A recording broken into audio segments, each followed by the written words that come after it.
High tarot with এঞ্জেলে দেখে নেব তোমরা যারা ভিডিওটি দেখছো এবং আমার ভিডিও যারা দেখো, আমার সাথে যারা তোমরা জুড়ে আছো, তাদের এনার্জিটাই আমি বেশি সেন্স করতে পারি না।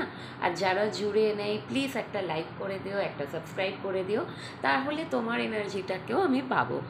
এবার দেখে নেব তোমরা যারা ভিডিওটি দেখছো, তোমাদের জীবনে কি কেউ আসতে চলেছে নতুন, নাকি পুরনো যিনি ছিলেন তিনিই ফিরতে চাইছেন।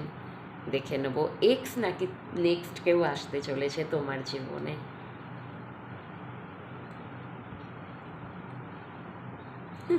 দাঁড়াও 1 মিনিট। বাবা, নেগেটিভ কার্ড বেরিয়ে গেল। একটা ভালো কার্ড এসছিল, ভীষণ খুশি হলাম। যিনি তোমার থেকে বেরিয়ে গেছিলেন, তোমার থেকে মুভ অন করেছিলেন, তোমার থেকে বেরিয়ে গেছিলেন, বেরিয়ে গিয়ে উনি একদম ভালো ছিলেন না।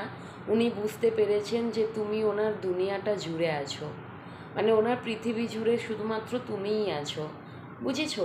আর তোমাকে ছেড়ে উনি একদম ভালো ছিলেন না। তোমাদের মধ্যে যদি কোনো দূরত্ব ছিল, কোনো সেপারেশন হয়েছিল, যাই হোক ডিস্টেন্স এসেছিল, সেই দূরত্বে কিন্তু উনি বুঝতে পেরেছেন তুমি ওনার কে, তুমি ওনার হৃদয়ে কতটা জুড়ে আছো, তোমার সাথে ওনার কতটা বন্ডিং।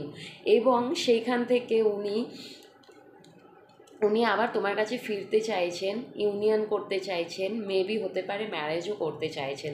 যাদের মধ্যে সম্ভব ম্যারেজ করার, তাদের হয়তো ম্যারেজের প্রপোজাল দিতে পারেন, এবং যাদের মধ্যে সম্ভব না ম্যারেজের জন্য, তাদের হয়তো ইউনিয়ন হতে পারে। তবে তোমার এখানে আমার মনে হয় না নতুন কেউ আসবে, পুরাতনই কেউ আসবেন, মানে যার সাথে তোমার সম্পর্কটা ছিল। ওকে, যাদের সাথে ম্যাচ করছে ক্লেম করো, অ্যান্ড যে ম্যাচ না করলে লেট গো করে দিও। লাভ ইউ অল, সবাই ভালো থেকো।